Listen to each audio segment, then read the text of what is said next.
Welcome back to the WatchTower Film Podcast, the film review podcast on the Towercast Network by cinema lovers for cinema lovers, and we have a special guest today. Guest you've seen, this guy right here. Wow, this man right here. You've seen him on this podcast before. If you haven't seen the Javier González episode, go check it out. It's fucking badass. It tells cool stories about him being on set. But this particular film, Rolling Thunder, he recommended, right? So this is why the man, the myth, the legend is here. But we also have Mr. John Eric Castro. How you guys doing? Giving you the actor's perspective. And Mr. Michael Lalo. I brought whiskey. He did. Cheers. For fun. Cheers. No. There you go. And of course, last but not least, who's not cheering. You got to give me a cheers. I know. Javier. God. Mr. Javier González joining us on the podcast to talk about one of what I assume is his favorite films of all time because he was losing his shit. Very much so. I know. Is it top 5 first? It is. Or it goes up and down? No, it's my top 5 70s movies, without a doubt. Top 5 okay. 70s. That's a good, absolutely. Without a doubt. Now, this film was made in 1977. Director John Flynn, co-written by the great Paul Schrader, Taxi Driver, American Gigolo, amongst other things. But this film's interesting. And by the way, before we even get into this, to preface this a little bit. So yeah, Javier's cinephile. We have great conversations about cinema off camera, and I know that he knows more cinema than just the B thriller. This is a B thriller? I mean, sure, right? It's in that vein. It's not your elevated B thriller. Right, elevated B thriller maybe. But it's something. It knows what it wants to be. I said it while we were watching it. I was like, this is something like Roger Corman would produce in his prime. Yeah. You know, like it's that type of thing. I think. And if go watch Roger Corman movies if you don't know, but it was interesting that he was like, yeah, baby, we need to watch this film because we've had conversations on like fucking Ingrid Bergman and like all these great filmmakers. So tell us, Javier, what is it about this film before we get into our ratings? When did you first see this film? Did you see it? I saw it. The great Freddie Waff, a friend of mine, also a big time cinephile. He's been, I think, Freddie's in 4 unions. Oh. He's in SAG and I don't know all the art unions. Yeah. Nice. He's worked a lot with David Fincher. Oh wow! And he's just seen every amazing movie and he especially knows 70s movies. Okay. So one time I asked Freddie, I said, which 70s movie should I see? He gave me a list, and I saw this. It was, and also I think the state in which I saw it. It was in the dearth of COVID, and the world was going to end, and in a dark room, and I was just a glass in hand. That was the first time you saw it? Yeah, I saw it. Yeah, I saw it a couple years ago. Yeah. Wow. And then you see it, and you just, I think it's the perfect combination because it's a Schrader script, right? Yep. And it's directed by a perfect director to direct Schrader scripts, because a lot of times Schrader isn't the best director to direct his own scripts. Right. But he's not the most visual of people, you know. So that, and I think it's just a masterclass in 3 things, and the cinematography is spectacular. Yeah, super interesting. Like, it's, if anybody likes Gordon Willis, that kind of stuff, they'll love it. The casting is phenomenal, like, and then the use of just how the framing, how he sets up every shot is everything. The composition is really good. It's very, very good. And Tommy Lee Jones, you see the movie, and he's only, if you take count, I don't think that Tommy Lee Jones is in more than like 15 minutes of the movie. Yeah. But he's used so well. Yeah. It's amazing. And then Devane is just spectacular. Yeah, Devane is terrific. And it's also, it's the movie's full of contrast, which I love. It's a Paul Schrader script, but it's still very light on dialogue. Yeah, very. So it really is, obviously, the very good balance. The director's great. He's not Scorsese, but he really is. But he knew how to like let scenes breathe out, and I think that was super interesting. And he was a very, very, very good person to direct. Mind you, this film was made in 1977. This is right after Taxi Driver. Taxi Driver was 76, right? So Schrader wrote 2 scripts in between Taxi Driver. Two scripts since, right? So Taxi Driver, I forget the next one, but it was one more film, and then this one was released in that order. And if there's a lot of similarities to the Taxi Driver-esque kind of character. Here's a crazy kind of spin about it. Yeah. And if you haven't seen this film, go check it out. Then come back to the podcast. But it's essentially about a POW, who comes back home and has kind of these almost post-traumatic kind of levels of torture and flashbacks until he comes into some money and somebody wants to torture him again, and he can't cave in anymore. He's already been through the worst. So he goes through the worst as we expected, right, with families and stuff like that. And as Javier liked to say during the screening, man, this is like Tarantino's wet dream, especially the last 10, 15 minutes, right? It's very much in his style Tarantino very openly loves this film and talks about it a lot. In fact, my next book that I'm going to read, because it's literally on my stack, on my queue, is Cinema Speculation, which is Tarantino literally just talking about 70s films. Nice. So I'm excited. He's going to talk about this in this book. I have to see what he has to say about this film in this book. But Tarantino has also very publicly said that Taxi Driver is his favorite film of all time. So, like, the similarities of this are crazy, I mean, so much so that when Paul Schrader wrote the first draft, it was a lot closer, a lot grimier to like Taxi Driver. It almost got an X rating, actually. Oh, wow. The infamous hands in the blender scene, right? In the trash They compactor. showed a little bit more or what? Oh, they showed a lot more. Yeah, they Yeah, had to 'cause cut it. They had to They're very cut it. subtle on this one. Yeah, they had to cut it to not get the X rating. Like, we didn't even get the screams. Why? Like, well, I mean, that's where we were talking No, about but how that that's was more a smart cinematic, artistic right? choice. That's a The direct. muting it was great because then it makes you, it's like the horror trick where your imagination is much more Yeah. powerful than what you see on screen. But let me tell you, Schrader had this character be even more cynical than he is, right? And because the subtleties are great, but he had him be like an openly racist guy against Mexicans in the original draft. Yeah. He had Travis Bickle cameo in this film in the original draft. Not Yeah. even bullshitting. And then even more so, the name of this character, what was the name of the character? Major Major Shane or something. Charles. Lane. Or Major Ray. Rain. Rain. So that name comes out in the newspaper article in Taxi Driver. Oh, really? I Yeah, love where it. like he's been thinking about this kind of character for a little bit, right? So a lot of similarities in that vein. cool. It's Wow. of It's course the a same. revenge It's the same story. archetype. Yeah, It's yeah, a powerful. Just the the De Niro character is more of a New York lo-fi Yeah. Okay. white guy, and this guy's more of a Southwest. Both Texan Vietnam white vets. guy. Both Vietnam vets. Yeah. True. Both guys that think it's their imperative to suffer, and once Mhm, they've mhm. suffered enough, they'll take it out on the rest of the world. It's Very also why true. I think It's Scors- basically, it's honestly, it's, you can't say it because it's not a Scorsese movie, but you could kind of say that it's Taxi Driver but set in the Southwest. Yeah. Yeah. And what's more For is sure. like I what like I that. if you notice anything about Scorsese's films, especially in the early days, Scorsese was going to be a priest, right? So yeah, he was. Whoa, whoa, whoa, whoa. I'm not bullshitting. He was set up. He went to what is it called, the convent or whatever. Like he Divinity was going to school, be a priest. What made him change? A priest showed them films, and he fell in love with cinema. And he you know thought- that Schrader's, I think he went to either his grad school or his undergrad thesis was about religion. so that's why I said that's that why connection. he did First yeah. Reform. Yeah, Like First Schrader's Reform. obsessed with religion. Yeah. It always has. It's And they like both a- have these Oh, wow, Catholic okay. backgrounds. Wow. These Catholic kind of like I this love was that. sewn into them. So penance. That's why I was going to bring that up because Yes. these characters feel like they have to suffer and suffer and Yeah. suffer for their wrongdoings, right? So this is That's very much strong. that. That's So strong. before I go into anything else, ratings, guys. We'll start out with ratings. This is obviously not a comedy. We're past comedy month. We are so, past comedy month. So ratings. What are we giving the ratings? Javier, you're the special guest, so you get to pick who goes first. And this Even was if your it's pick. yourself. the ratings. Well, that way Yeah. or this way. No, this guy. he Whatever you hasn't want. talked Let's much. go. Let's go with us. Yeah, he's Okay. excited. He's shaking. Man, for a 1970 film, I'm gonna rate it because I'm one of those assholes that thought Here, There's get no real movie- close when you give there your was no rating. movies before the 90s. Oh, okay. Wow. In the era no, you but grew now up in, that I right? met you guys, Millennial. I realized I'll give it.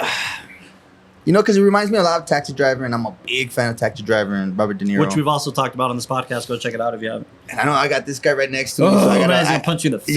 Yeah, man. He's I gonna kinda get you on tryna- the hook. That's what he's gonna do. I loved it. I really loved the slow burner of it, Yeah. especially the The end. setup is great. The setup is great. I'll give it an 8.5. All right. That's fair. That's fair. It's entirely a fair. strong 8.5. Strong 8.5. Strong. Okay. Clockwise. All right. Clockwise. Oh well, we got then. We're going with Austin there. So as a comedy, Oh, Yeah. because the mic. He's not Mike, but hopefully the mic cam picks it up. Just give us your rating. 6.5. 6.5. Tough crowd. I Tough crowd know. indeed. Was it just, Jason. was it just too slow? I'm not that. How many? Speak loudly. 10. Oh wow. Got your first 10 right here. Wow. The guy with the Exorcist hat gives it a 10. That's not surprising at all. The cinematographer, or My man. he was talking a lot about the lighting, man. I don't know. I was going to give it a firm 8.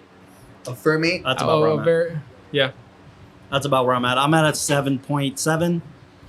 More or less. Interesting. Honestly, the Why, though? ending, I thought it was too short. I thought I thought it stopped. But I cannot argue that it stopped. It's always better to be short and quick than long and slow. Ooh, I agree with that. So how many times have you and had to I say agree that? with our friend with the Exorcist hat. 10 out of 10. 10 out of 10. This movie has every element that I want in a motion picture. It has all the one-liners. I'll give it that. It has every one-liner you could ever want. And the thing I love the most about this movie is the director did not feel the need to put in superfluous music. Yeah, Because I any did music bring would that have up. distracted from the efficiency not having a of score, everything. not having the a score was editing, strong. of the lighting, of the dialogue, of everything. I'll give it As that. Jason likes to say, what did he tell you? He's like, you asked, why isn't there a score? He's like, because there's still a score to settle. Wow. And also, side note, that's sometimes when the low budget of it all or whatever medium budget helps the filmmaker because You gotta get when creative. and you also don't have money for extra shit for music and you just do it. You cut. No, yeah. That's also probably why it's so short because they couldn't have an editor on for a year. You got to But get it done. I will give it that.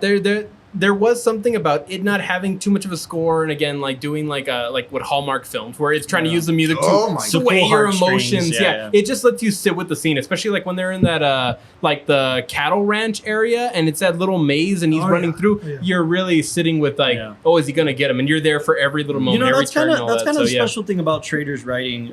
He's very raw. He's very raw as a writer, and though this is kind of tame, I would say, in the sense of, I mean, it's because there's less dialogue, right? There's more action to it, comparatively. Like if you see other Paul Schrader films, I think it's a little tame, but it is completely effective. And every other like scene, Javier, I know it'd be like such a Schrader moment, such a Schrader moment. There's a Schrader moment, so when you're watching a Schrader script, but it's pretty interesting to have a director pull it off the way he did. I mean, I personally like when Schrader directs, but he does get in his way a little bit when he does. Of course, no. This was like the marriage of this script and the director. And Flynn was like the Stallone script for Rocky 1 and John Avildsen. Sure. Sometimes it's just a perfect match. Right. It's a marriage, and most of the times they didn't even know each other before, but it just works out. The other thing that bears mentioning, I would say, is I think there's not more than 10 proper close-ups of the claw.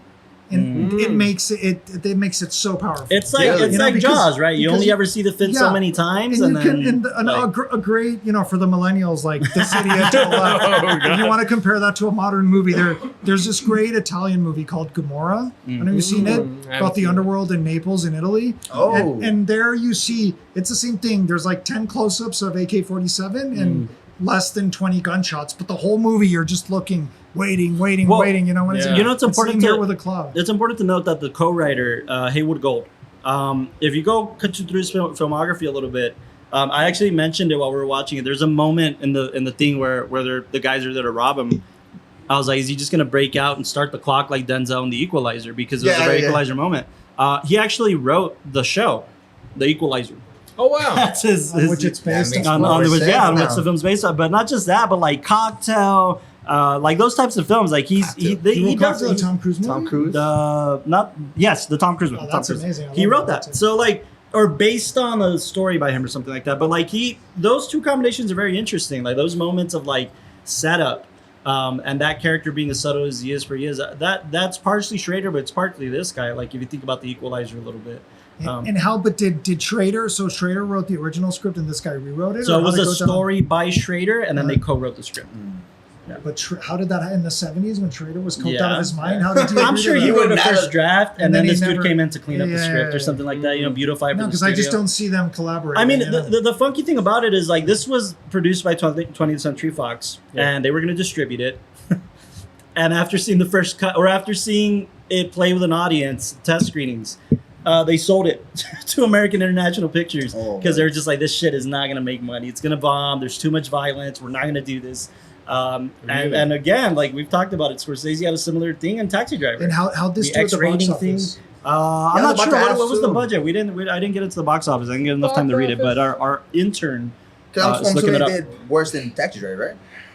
On the box office? Of course. Yeah, right. For sure. Because Taxi Driver won the Palme d'Or. I mean, it got a lot of recognition. But why did this one get a lot? So the star, he was like, the biggest regret I have of my career is that this film didn't get the attention it got. And he was also a TV guy, I Yeah. think. Yeah. He was So he was known for just. Yeah. Yeah. And Tommy Lee, it was his third movie or something like that. Yeah. Yeah. Tommy Lee was fantastic. Let's talk about Yep, Tommy let's Lee. talk about Tommy, everybody. What's Tommy, going Tommy. on with Tommy, dude? I mean, what he does. You know what it reminds me of? It reminds me of that film with Jeremy Renner and Ben Affleck. I think it's Ben Affleck, where he The Town. For the box office. it didn't what? You can't really find anything on the box office. Oh, really? Did they not? Maybe they released it Yeah. Straight later. to- Oh, you're talking about The Town? Yeah, he The plays a Town. Renner character. He plays the Ben Renner Affleck. character, right? Totally. Right. So like even like that scene where Affleck's like, you can't that is ask a good me. comparison. You can't ask me what Yeah, it yeah, is. wait, You there's can never the ask me about bleachers it again. where there's He's a like, whose ble- car are we taking? That's Tommy Lee's character, right? He's Yeah. straight up the Oh, yeah. the sidekick. I Especially when guess, he's but- just sitting down. Also, But- when all of us were freaking out that like Tommy Lee was smiling, and we're like, "Oh, I've never seen that before." Oh, yeah, Holy shit! No, but his scene in the brothel, man. I mean, naturally that's where he shines the most. But him talking to the prostitute was very, very interesting to me. Amazing scene. Yeah, it was a terrific scene. He knows what he's doing. He knows what his goal is, but Yeah. ultimately, he's still playing it, right? He's still playing the roll out until he knows what his cue is. I've never seen, and Javier made a comment because I kept making Men in Black references. He's like, man, it's so sad that Tommy Lee is known for Men in Black and not for this film. Yeah, I did hear that. But and then you said something that struck that I was like stricken by. I was like, he used to be an actor before Men in Black and all this. Yeah, I mean, he It's like, was- and No, and I haven't because seen him, imagine, so, I mean, if you like- just think about it on the macro level, yeah. Paul Schrader script, 1975, when they probably shot it. Yeah. Tommy Lee in a room with an actress, playing a No. prostitute. That's, I mean, how And can we that were- not be good? This You is don't why I have to bring be a up- scientist to understand Just that. But Tommy this Lee's is why I bring up intensity Corman alone. a lot, because this was that era of film where, like, obviously it's past 1969, Easy Riders come out, and Yeah. we changed the course of film forever. And we have these more edgy films, right? But not a lot of people know how to do them properly. And, like, this kind of Ooh, Roger that's true. Corman era for me was like this, like, underground cinema, like, we discover it 10 years later thing, right? And even now, right, we're barely discovering, like, Oh yeah. these types of films even nowadays. So, like, to me, that's a very special time in film because these creatives, like, could do whatever they want. We didn't get a budget. I mean, box office. That's crazy. Box office? No, I can't find it. But budget About 5 million. about 5 mil. I definitely got it. Uh, Definitely got that back. You think so? For Mil? 1970. Eventually. And Eventually. Then Because I picture this VHS playing out and- like art house cinemas, not like this multiplex thing, right? I don't picture this doing big, you know. But what that's if what I I- like about it. that's- That's what I like yeah. about it. It's that underground cinema kind of feel to it. Like, and you were talking about Peter Bogdanovich a lot and how this had like these Peter Bogdanovich moments. Yeah. Oh, yeah. The Last Picture Show and Paper Moon and stuff like that. Mostly because it was set in the Southwest too. That's a big deal. Yeah, and then you have also the first 10 minutes are spectacular because you set up the way it's like, I mean, world. the only Schrader and the director know who wrote what or who did what, but the way it wound up being edited is perfect because Yeah.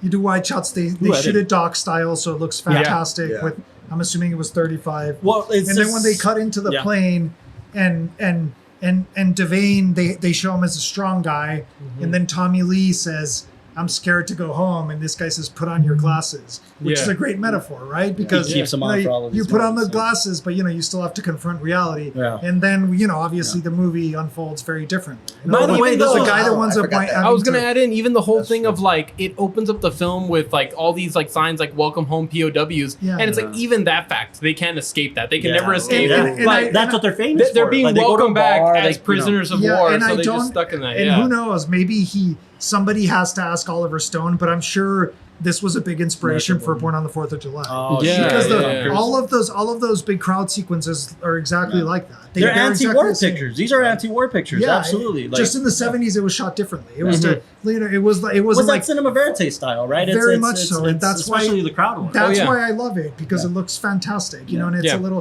it's much more subversive. In the Oliver Stone version, it's everybody shouting "fuck you, Mr. President." Yeah. It's But I very, can yeah, guarantee you, yeah. if somebody gets Oliver Stone drunk, he will tell them that was a big inspiration. Yeah, for yeah, I Born wouldn't on doubt July. it. Yeah, The I crowd wouldn't doubt scenes it. look exactly like that. Go back and look at that movie. But that's my It look point too, right? Like that, like Yeah.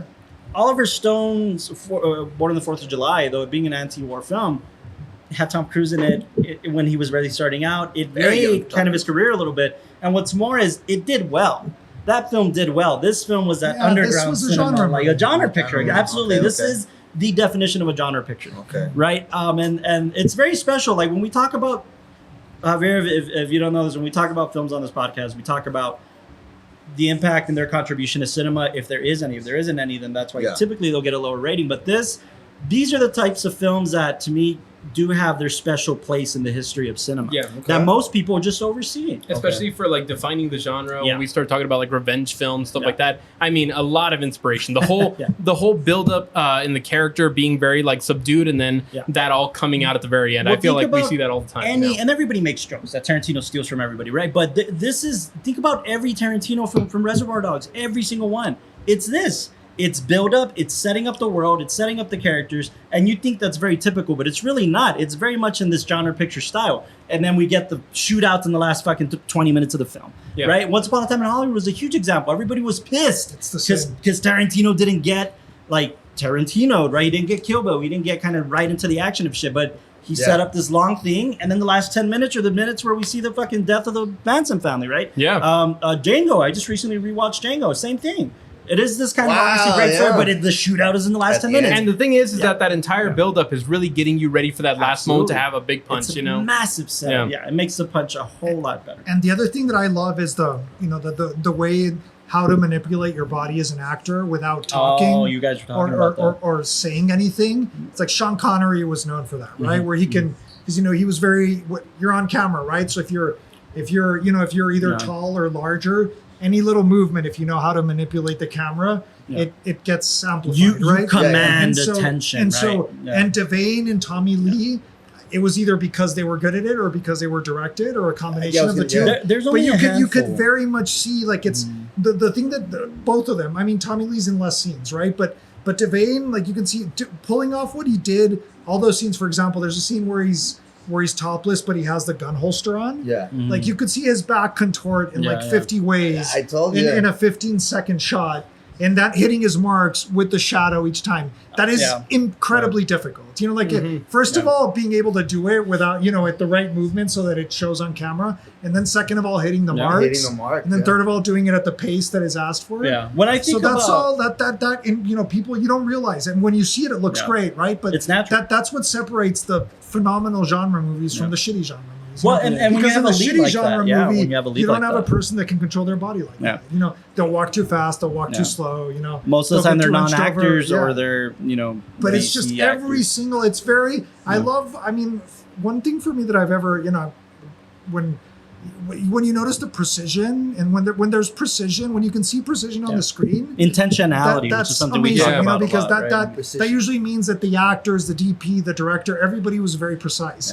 And this shows, every movement, everything is done to the T here. Yeah. And I was gonna say, in terms of the performance, in terms of the performance, I think there's only a handful of actors that command that type of respect, that type of presence. Like, you're looking at me, I will make you look at me without even doing much. Guys like Paul Newman. Guys like Gary Cooper, guys like Humphrey Bogart, like those are the guys that set up the archetype for like these actors, right? The De Niro's, the Pacinos, the Eastwoods. Yeah, Eastwood, absolutely. Like these guys don't have to do anything, and you're fucking hooked. I heard you're there. Did you hear that Clint Eastwood is a little overrated by Ray Liotta? Oh, I saw. Yeah, in one of the interviews, Ray Liotta.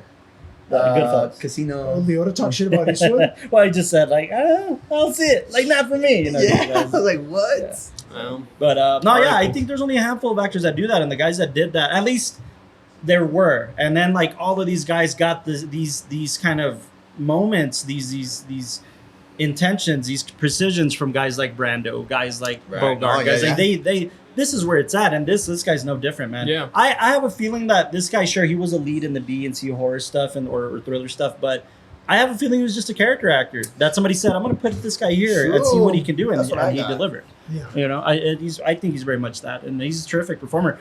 Sadly, I've never seen him in anything else. I think Eric or somebody else was like, yeah, he's like in a bunch of other films, like in this vein. That's what we're doing the entire movie. Everybody was trying to guess, like, where have I seen this guy?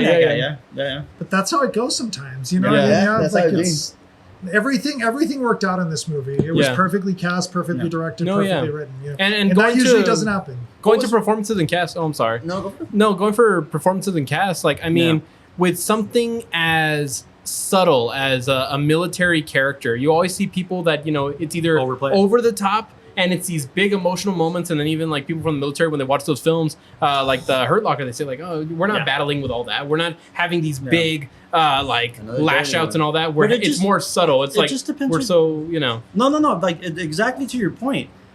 when I think about stuff like that, I think about like the platoons, right? Yeah. I think about the Full Metal Jackets, right? And the most interesting moments to me are, for instance, in the barracks with Vincent D'Onofrio, you know, in Full Metal Jacket. Like, those are the moments that captivate me more than him shooting himself in the face with a shotgun or like the explosions in the field. Same with Saving Private Ryan. The subtleties that Tom Hanks' character has are way more interesting than anything that's really going on in the picture. And that's something that not anybody can play. So that's a really good point. Kudos to this film for being able to like accomplish something like that. And young people should see.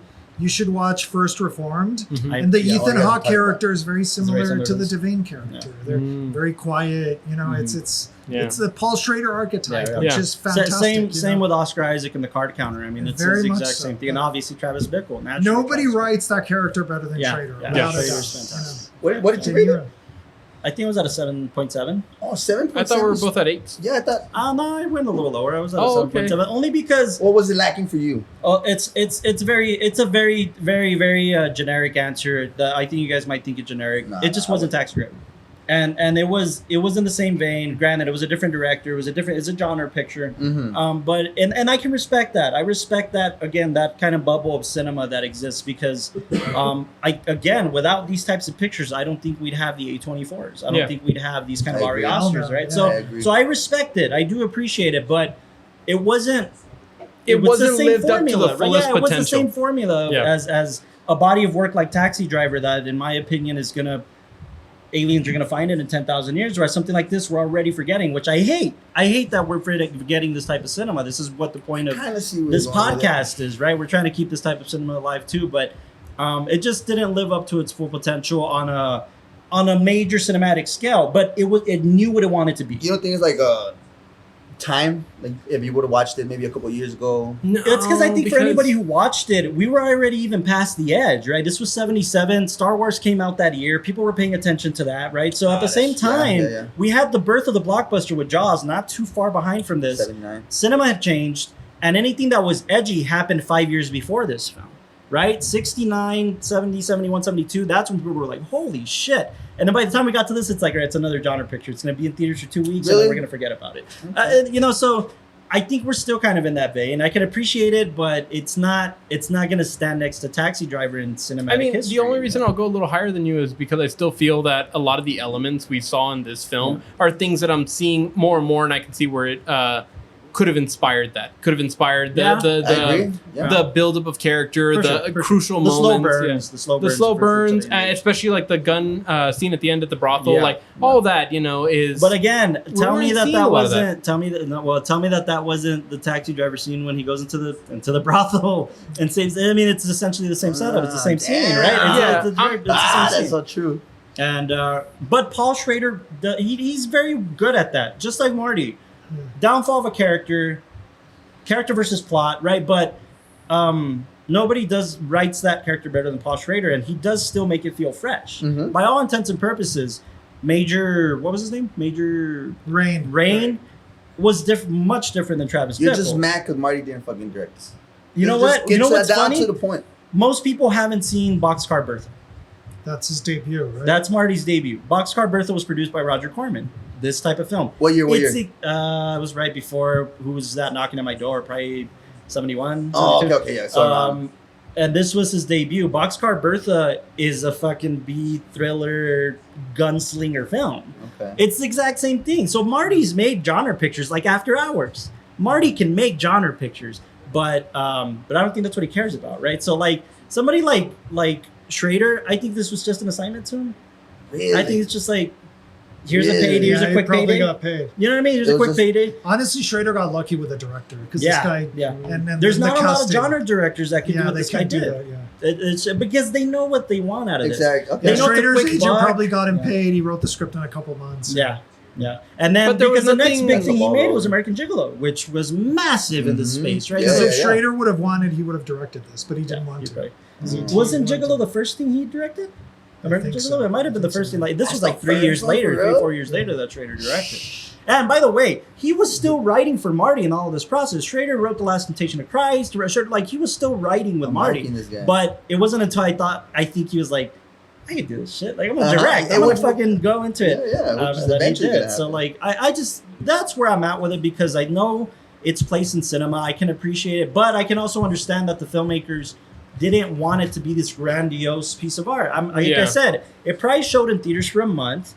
They made a quick buck on that, and then they moved on to their next project. I don't think it was their baby. It was this something, you know what I'm saying? Yeah. Granted, the director, probably this was one of his better films in his whole career. So I'm sure he's appreciative or was appreciative of that. But I don't think it deserves a slot in the pantheon, right? I think it deserves in the pantheon of like genre pictures. I think it's a great genre picture for me. So I think that rating's pretty fair. You cool with that? No, dude, 10 out of 10. 10 out of 10. 10 out of 10. 10 out of 10. We baby. got 2 10 out of 10 right here. I will No, add- that's why I respect guys like Javier and Eric and Jason. Like when people know genre pictures, because they'll know them a whole lot better than I. It's its own world, dude. That is true. It's its own world. Like Eric can watch a fucking Toxic Avenger and talk about it like it's this grand cinematic masterpiece, right? But at the same time, you understand it's not The Godfather. It's not meant to be this fucking grandiose thing, you know. So I can respect that. I can respect when a guy's gonna be like, these are just the types of films I like, and like if they exist in their own bubble in cinema, and I respect that, and that's it, you know. So, that's kind of where I'm at. As far as talking about the cinematography, which was a big highlight for you as far as each of the scenes, I think it's really impressive. Anything that's shot on film, let alone something that's willing to play in the space of like negative fill and dark lighting and trying to balance out mood and tone while not going too dark. I know It's that very dark and it's impressively so. very, very dark, but it's also showing how a dark scene can be done well. Yeah. When you're just showing enough to show the danger that's there, to show the tension that's there, and you're not trying to give too much. Nowadays, when we see dark films, we usually see films that are just lit very blue because they're trying to mimic like a moonlight and they're overly lit. Yeah. But then This one was dark. This It was very one was natural. Very natural. no, and I mean, like expertly done by the DP. I don't know who the DP was on this one. Yeah, let me see. But like, yeah, no, They, they no, the DP's the You mentioned Fincher. him. So I Cronenberg. think Jeff or Brandon, one of the two, he's Fincher's DP's dad. Oh wow. He also that's crazy. DP'd Blade Runner. Oh shit. For Ridley. That's Yeah. interesting. Oh man. Well then, he that's knows why how it to looks bounce so out. good. Yeah. It's like two No, masters. That makes I sense. mean, you could just tell. I mean, they really knew how to like take care of those scenes, and I love how they did that all very early on, and then later on when we went into the daytime scenes where they're like trying to get information and running around. Yeah, then it becomes brighter. Yeah, It's it got great. brighter, The but contrast. where it needed to be dark, which was those initial moments coming back into town, feeling lost, feeling disillusioned with everything, having your family killed in front of you, it knew how to keep it dark and it knew how to keep those tones there. And I mean, super well done. Even like the scenes when the wife's talking to Sergeant Rain, right? Yeah. Major Rain. Major Rain. Major Rain. And where it should be a tender moment, like, oh, like I'm reconnecting with you. it's I'm super glad you're dark. back. Yeah, you it's can- super yeah. dark. And then the dialogue takes that turn where it's like, yeah, I've seen other people and, it's probably time for us to move on. And I mean, genuinely wonder, number one, how many Vietnam vets related to this? Yeah. And this was even I'm more sure of a a lot horror of them, story because than I'm sure this happens all the time. Yeah. Yeah. absolutely. First of all, and Tommy Lee alludes to it, which is great because it's not on the nose. He said it's hard to get used to being at home. Yeah. You know? And that's very being true. with the family again. And I'm people they sure find that somebody happens else, all yeah. the time. Yeah. When you get Yeah, home no, and it doesn't no. work and you get divorced. Yeah. It's- I've seen a Yep. bunch of documentaries that talk about this, and Yeah. it's one of the biggest challenges for anybody to go and experience a lifestyle that's so different from Yeah. civilian life and then come back to And this. if you think about it, Yeah. nobody really, at least, I mean, on the dramatic front, maybe a little more recently, a little bit, nobody's really talking about that. Everybody's much more interested. Like, when Spielberg screened 'cause- Saving Private Ryan the first time, people had to walk out of the theater. Vets had to walk out of the theater because of how real the war scenes were. I wonder how much they connected to this side of it, right? Coming back home after so many years or being in a POW or whatever. I think definitely. It's Yeah. like the other one is Coming Home, the Hal Ashby movie. Oh, yeah, You know, yeah. it's- Oh, how Ash. there because the effect that it has on I think right now modern cinema and society in general just concentrates on the PTSD of it all. Right, Yeah. right. But even I'm sure a lot of people come back. They're not fucked up, but Yeah. they're Yeah. just not used to living at home anymore. Yeah, So then you get divorced and and That's still something that to happens talk now, about like right? filmmaking to be able to show you that without dialogue. It didn't need to be dialogue heavy for Yeah. you That's the to best thing about this experience. movie. not being Yeah. not being so at the very top of the film, so exposition. Yeah, right? everybody hopes that their film could be watched in total silence and you could still understand everything that's going on, all the emotions, all the beats. I And this also- one has This movie achieves that. I also Yeah, absolutely, wonder. I also 100%. wonder what would have happened. It would have taken it out of being a genre picture. Don't get me wrong, but I also wonder what would happen if somebody like Oliver Stone took reign of this film. You know, if they would have directed. Well, this. he ripped it off in Born on the 4th of Well, July. sure, dude. but that's what I Yeah, yeah, mean. yeah. I mean, like if he would have tackled this specifically, right? But again, genre picture, lots of fun because think about like, and part of the reason why Tarantino hates him, right? Like Natural Born Killers and stuff, like what he did to that. That's kind of a genre picture. I mean, to a certain degree, those types of Yeah, films, why, right? why Tarantino get mad at him? Because he he changed wrote the it. script? He like totally fucking changed everything that Tarantino was fighting for Oh, really? when he wrote it. Yeah, so he hates Oliver Stone till this day. Oh, really? Wow. Yeah, Tarantino and Oliver Stone don't get along, but it's for that, right? So like, I think it's so interesting when somebody like that. Again, Schrader already had clout, man. Schrader already had a following. They had just won the Palme d'Or. I think he won an Oscar for Taxi Driver, didn't he, for the writing? So like he already had clout, man. And then for him to go back down to the trenches and do something like this, I always love it when they do that. But Yeah. but Schrader could not have directed this. No, He- absolutely not. He doesn't have the visual chops to Not do yet. this. Yeah. He really doesn't. Like it's, look at him. Like for example, look at it's again First Reformed. It's Right, a right, similar right. budget. He just doesn't. Schrader's good at other things. Yeah. He's great at writing. He cannot Yeah. like that brothel scene. He couldn't have staged. Yeah, It's, yeah. it's a different skill set. Yeah. That's a good point. Where is he? Tommy Lee's in Natural Born Killers too. That's right. Yeah. That's right. Natural Born Killers. That's right. He's in True, that. true. Yeah, that's a good performance. Yeah, no, I agree with you. I think Schrader directing is something he can do just because he's been in the industry for so long. At this point, he knows, and he knows story. He knows what he's doing. He knows how to build character. What's the best thing he's directed? Probably I've heard a lot of great. I I, think haven't First seen First Reformed. Reformed. I That's saw. his best. I think to that date? American Gigolo, American and there's a Gigolo. Willem Dafoe '80s movie. What's it called? Oh, we're big Willem Dafoe. I don't know, but I think First Reform's his best First movie. Reform. Because American That's Gigolo. what I've heard. I haven't seen First Reformed. I've seen other. I Schrader think that's the pictures, movie that he but- gets the best performances out of people, and then American Gigolo are the other one. In fact, Affliction's good too. What did he direct? So why do you guys say that he doesn't have the chops for directing, or he doesn't Visual, have no, the visual? No, that's that brothel scene. Oh, we is- screened Raging Bull the other night. Yeah. he wrote Raging Bull. Oh, shit. Yeah, we wrote That's Raging crazy. Bull. No, the brothel scene. That's all the visual. That's the vision of the director. Yeah. The meat Because sauce. they do and- not- Yeah, Trader's very hit or miss when it comes to his directing. I will say, in most recent years, like that trilogy, the Card Counter was actually a really good, I wanna really see good it. story. Yeah, we First Reformed, and then the new what's it called? Master Gardener with Joel Edgerton has been getting nothing but great reviews.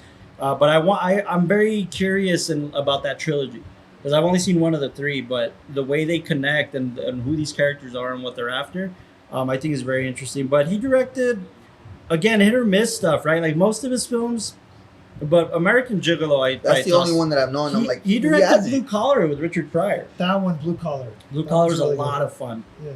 I don't know if Richard you've seen Pryor that one. one? Yeah, yeah. No, I think it was the other. Richard Pryor. It was the I other haven't actor. seen that It And was the Red behind the Fox scenes or- of that movie's crazy. It's Really? Keitel, Harvey Keitel. Yeah, Pryor was out Oh, of it. yeah. Pryor was out of his mind apparently. Oh yeah, yeah. And Schrader was out of his mind. And Yeah. everybody Smoking. was out of their But Coke mind. American and shit. Gigolo, man, American Gigolo, I'd say is probably his most special film As- as a director. As a director, that's what I'm saying. Like, As far as this film, was there any roles that you feel like you would have liked to play or you saw more challenge in? Like I mean, both Tommy Lee and Major, what's his name? Rain? Rain. Who else forget? I know, forget. Rain. Oh, by the way, They're you just so didn't subtle. like It's- Bringing Out the Dead, right? Bring out the dad. It's my least favorite Scorsese movie. You're not gonna make me feel bad. Oh yeah. He wrote that, and it's the same. I told you, I was like, it's Taxi Driver and an He ambulance. wrote that? Dude, he wrote that. Again, he's very good at those characters. He is actually. You know? Wow. You know? Anyways, I'm sorry. The roles No, that you I mean, Tommy Lee's and Major Main. Major Rain. Rain. Rain. Say it with confidence. Yeah. Say it with chest. Dude with chest. Major Payne. I want to see that.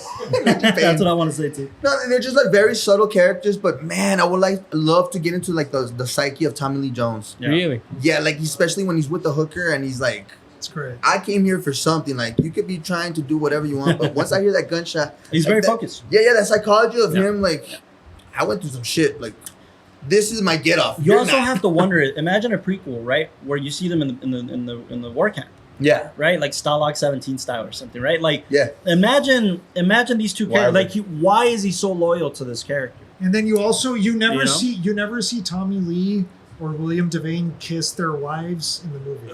Yeah. They never kiss them. Yeah. You know, No, but whenever they say goodbye, they just go like that or whatever. What do you think? Is like Yeah. a Brokeback Mountain type of situation, or what are you No, saying? No, I just think they have. Yeah, no, no, I no, think I they've think he's been saying- gone so long. Yeah, they they're don't. so have- detached. Yeah, they're not. They're So so it's detached. not They're the completely same. gone. You Yeah. know, like No, the but, same but love and all what that I right meant now. was like, why was he? Is it just because he went through the same thing he did? Was he superior in the war camp? Like, why was he so loyal to this character?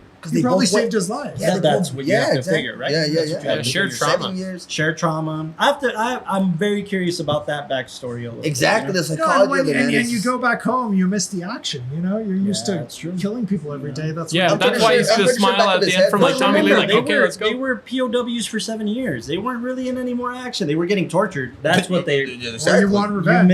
You miss Yeah. the torture. No, you miss, like Yeah, he said, you revenge. fall in love with the pain, Like right? that You fall like- in love with that. But what do you guys think of that scene where he's Very interesting. asking him? That's spectacular. It's a terrific scene. It's just Because he's It has- asking the guy that's it's- piping his wife. You know, it's Yeah. great. Yeah, and it Oh, has damn, I didn't every even think of the that. guy that's making him suffer, right? Like you are the enemy, You're gonna just do it fucking again. torture me. Yeah. I can. Wow, There's that is every so- component in that scene. There's a sexual that is component too. so I think rich. there's a sexual component, right? Like I even made a joke, like, is he getting off on this? Because Totally. you're in the prisoner work camp, you're surrounded by a bunch of men, and the only sensibility that you're getting, the only thing that's making you feel anything is pain.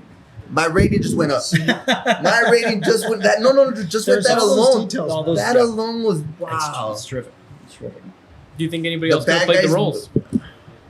No, it was perfectly casted. Really? Perfectly casted. What about we didn't talk about the? I the- think the other lady. like major stars or something like that would have been way distracting. True. You know, Yeah, because you Two buy tomato. it. You buy it with this guy. He You looks buy like it, because Devane he's very handsome, but you could see Yeah. like a 45-year-old army Yeah. person. Yeah. And then Tom- also him being and like a Tommy TV Lee, star, right? Tommy Lee wasn't like now, It was you know, well known. but now we know who Tommy. He's a superstar. Yeah, but yeah, back then, Right. he was It like was unknown, just- Yeah. he does. By an so indie guy, right? it's Yeah, a by an indie. very well cast movie. It could have been somebody's 7 years POW, you know? Like, What about the lady? The girl, the blonde. main female. She's really good. You said that she died last week, right? We She were just died talking last about week. that, Rest yeah. in peace. Yeah. Oh my goodness. What's the name of that actress? Let me find out. But yeah, she was terrific. She's terrific. She was man. terrific. She gives me those Jodie Foster taxi driver vibes, right? Yeah, She's yeah. kind of a rebel, but she's very sweet. You want to protect her. You want to like her. Yeah. Yeah, and you know he Yeah. wrote it that way. Of course. Yeah, Of course. He knows how to write those roles too. Yeah. Those women. I'm starting to Tiffany understand Haddish, Schrader now. who I dislike a lot. I don't know. Was great in the card counter. She was that role for him Oh, really? for Oscar Isaac Yeah. in that film. You know. I don't know. I mean, Linda Haynes, right? Linda That's her name. Haynes. Linda Haynes. Haynes. Then Haynes, Major Range. She was in Coffee. She was a genre actress too, right? But anyway, she's great. She's great. And I think the paradox is these days, the only way to get a movie like this made Yeah. would be, for example, to Tarantino or somebody like Yeah. that, or Scorsese say, Bro, I yeah. want to do this, give me $5 million. Somebody who don't that's give it, Only a you that. know? Yeah. Which is interesting. You Low- know, yeah. Because back then it was the opposite. You know, it was Yeah. like there was so many genre movies made at this budget, and this Yeah. one just popped. Very You know? true. Yeah. And now it's literally impossible to make something like this unless Well, It makes unless sense. some It's rock star guaranteed wants to money. do unless it. some rock Because star, to your point, you can't, like, right now Brad Pitt can't play that because you don't buy it. Like you're not gonna Yeah. you're not gonna buy Brad Pitt coming back Yeah. from Vietnam and Yeah. wanting pain and some other and guy. you see, that's what and some other Tarantino guy doesn't- fighting his doesn't, wife, in you my know. opinion, do correctly. I mean, look, one thing about I need to give it another chance. I haven't been super like in what's that film that you like? Jackie Brown. I Oh. didn't love Jackie Brown the first time I saw it, and then I need to give it another watch. But again, you're gonna cast Forrester. You're gonna cast like these. You're not gonna cast stars. He fucking put De Niro in the worst role. Yeah, I De was gonna Niro's say, probably isn't there That's a De Niro in it? mistake. That's a Right, that was a mistake. huge mistake. Because That's you my- don't buy it. Right, You but don't that's buy my point. Like Tarantino's gonna go for the big stars and make it happen, right? I mean, Once Upon a Time in Hollywood, Brad Pitt, Leo, Margot, but he's not doing this. it. Yeah. What I think is puzzling about that is, and Eric, you're gonna want to hear this. When he did Grindhouse with Rodriguez, right? When he did Death Proof, the three gang members, the Cunha boys, are the same three dudes from this film. The same three actors. Oh, the same three actors? Yeah, that little gang in one of the bars. It's the Cunha boys. That's their name. That's the little gang name. So it's the same dudes. It's the same three dudes. What's the Machine Gun Slam or what was his name? Automatic. Automatic Slam Automatic and all these guys. It was Oh those my three God. dudes. You go back to Death Proof and you'll see it. Yeah, but what I was gonna say with that is that Death Proof was probably the last thing that Tarantino did that had like that indie feel. I mean, don't get me wrong. Kurt Russell's Kurt Russell, right? But even Kurt Russell was believable in that, right? Yeah. So, but it was in Tarantino's words, not mine. It was a stinker. It bombed, and the next thing he made was Inglourious Bastards, and then he kept using stars, and he didn't go back to these roots that he loves. Oh, so he calls that a stinker? Yeah, that he movie? does. He does. Yeah. He's even like, I don't know if you guys saw that. I think it's called the Director's Cut. It was an interview show with Rodriguez that he would interview like Tarantino interviewed director John Carpenter, like all these Coppola, Del Toro.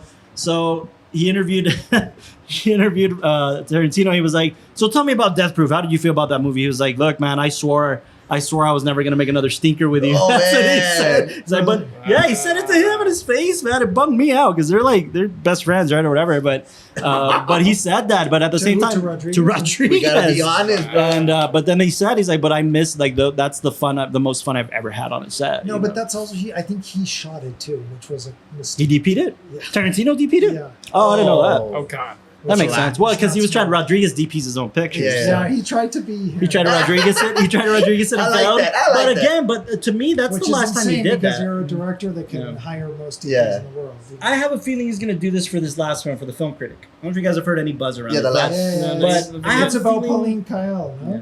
Well, Ish. sort of. But again, I think he's going to go for the It's going to be unknown either about female her lead, or you know how on the podcast he talks about this porn magazine. Oh, Film yeah, Critic? yeah. It'll probably be Oh, about that that guy. sounds Maybe I more wouldn't put interesting. it past it. But again, I think he's going to go back to not well-known actors. I think he's going to go back to that for something like this. I hope he does, anyways. You know, because he's chasing this to a certain degree. He's chasing this.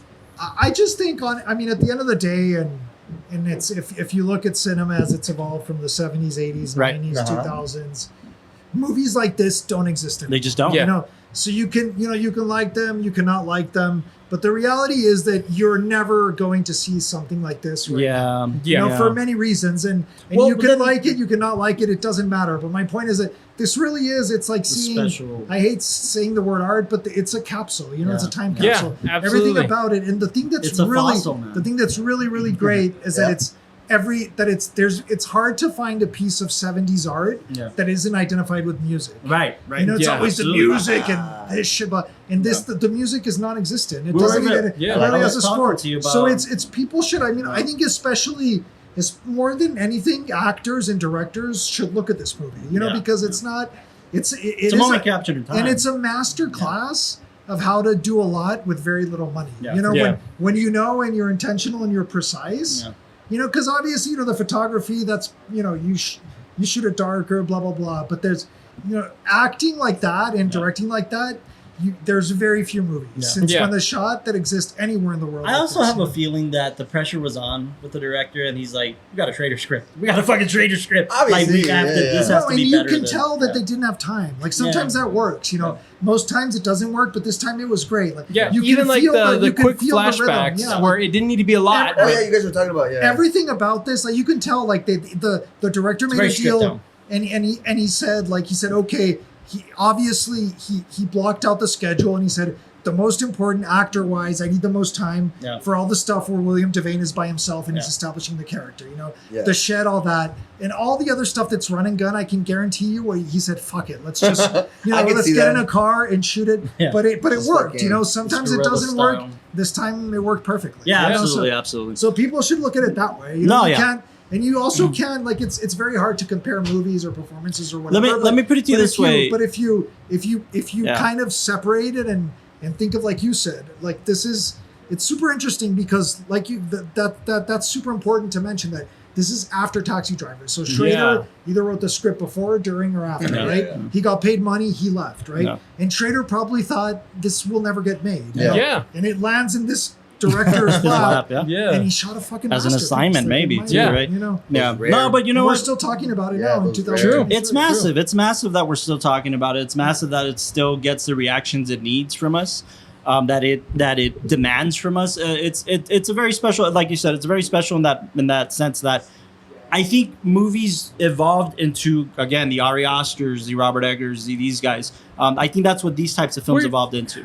We're just in a weird place in cinema right now where everything's elevated Yeah. and we're Yeah. going away from it just being like a standard genre piece to like now it has to have this heavier, deeper meaning, and then it's a lot more of a pretentiousness on the script You would writing and the you would DPs and all think that streamers are going to take more risks, right? Because they're going to get their money back anyways. I think On the but they're not. contrary, But they're not. They're worse than They're not. legacy studios. Yeah.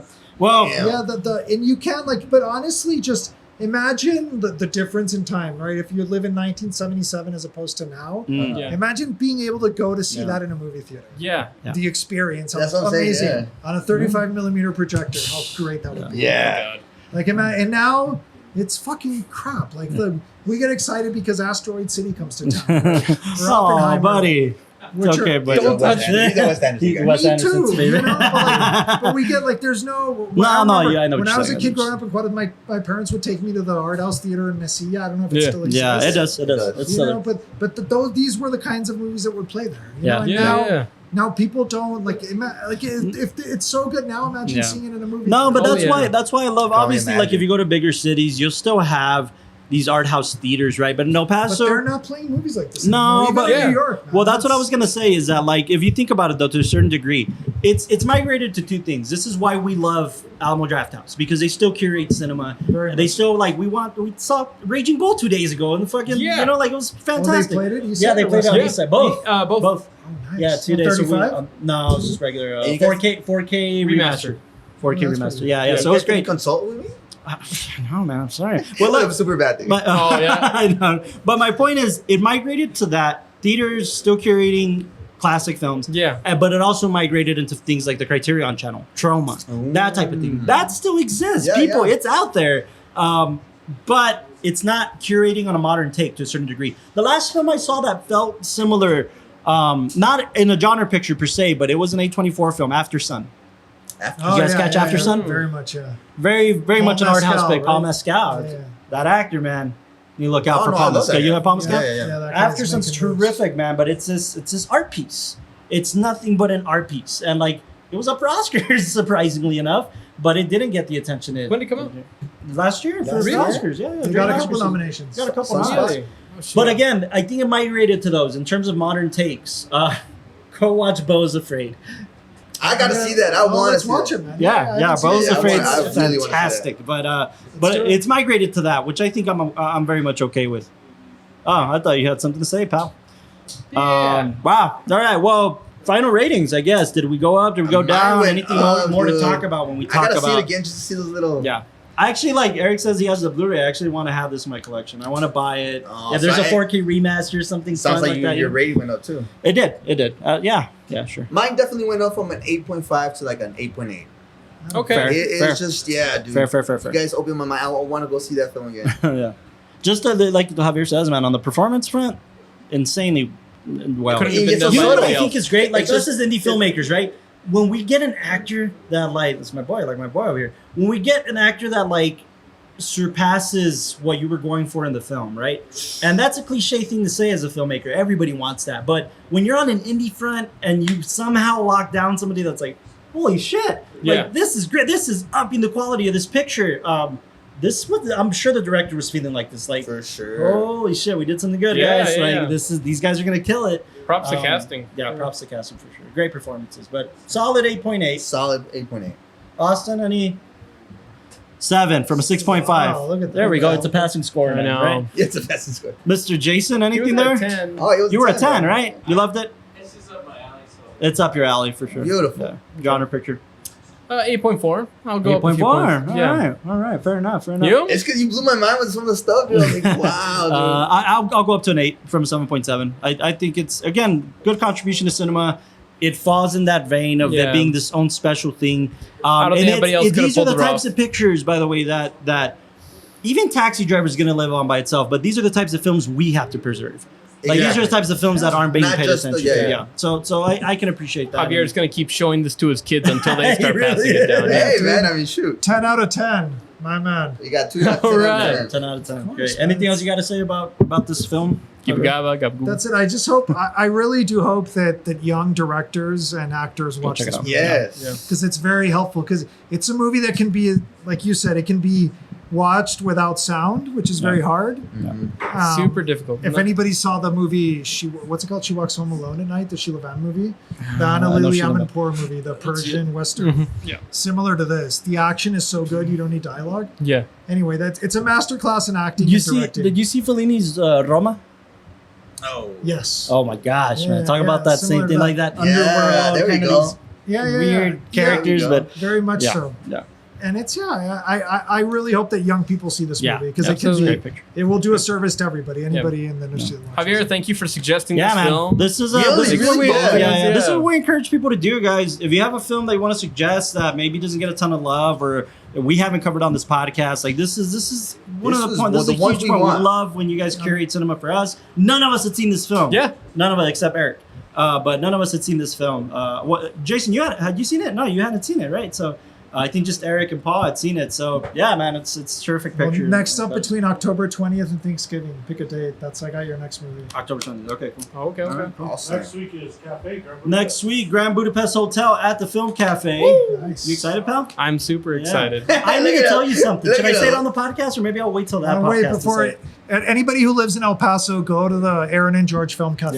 Yeah. They're making great stuff, great Yeah. service. Facts. Curating We have to- cinema. Local Facts. business, support our local businesses. They just got married Go- They recently. did just Preach, get married. preach. Congratulations. Buy a coffee. Cafe de Olla's great Oh, there. it's Who terrific. doesn't like Is coffee? did he get his booze license or not yet? Yes, Yeah. they sell Yeah. alcohol Oh, yeah, there now. yeah, yeah. Wine and beer now. IPAs and beer and other Great. stuff. So go get a beer. Anyway, that's one business that I would encourage everybody in El Yeah. Paso. to And by go the way, support. just Everybody talking about loves it. curating cinema, these guys curate cinema. They Proper allow, cinephiles. yeah, they allow us to curate cinema when we go for the episodes. But they've been They doing their allow community, curators. Good call. Community curators or people will pick a film and Let us like support these the people. first time as an Yeah, they're example, awesome one of the big films like I'd love to cover on this podcast that we haven't covered, Midnight Cowboy.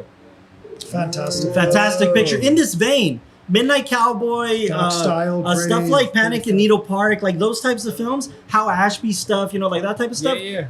I saw Midnight Cowboy for the first time ever at the Film Cafe. I'm telling you, man, like they That's a great- curate cinema, they care about it, they want us to do it and Oh, encourage yeah, it. absolutely. So yeah, Aaron and George Film Cafe will be there next week to cover Grand Budapest Hotel. It's gonna be a lot of fun, man. That's my favorite West film of all time. I know it's super cliche to Oh say, my gosh. but I love it. It's such a great picture. It's right up my alley. Beautiful way to end it.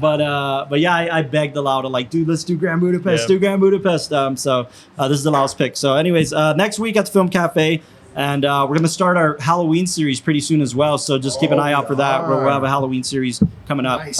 But we'll have Mr. Javier González. Give it up for Javier, man. Great. We'll have him back. We'll have him back on the cast. And he's going to curate some more cinema for us. So thank you guys for tuning into the WatchTower Film Podcast. And stay tuned next week. We'll see you then. Love you guys. Yeah.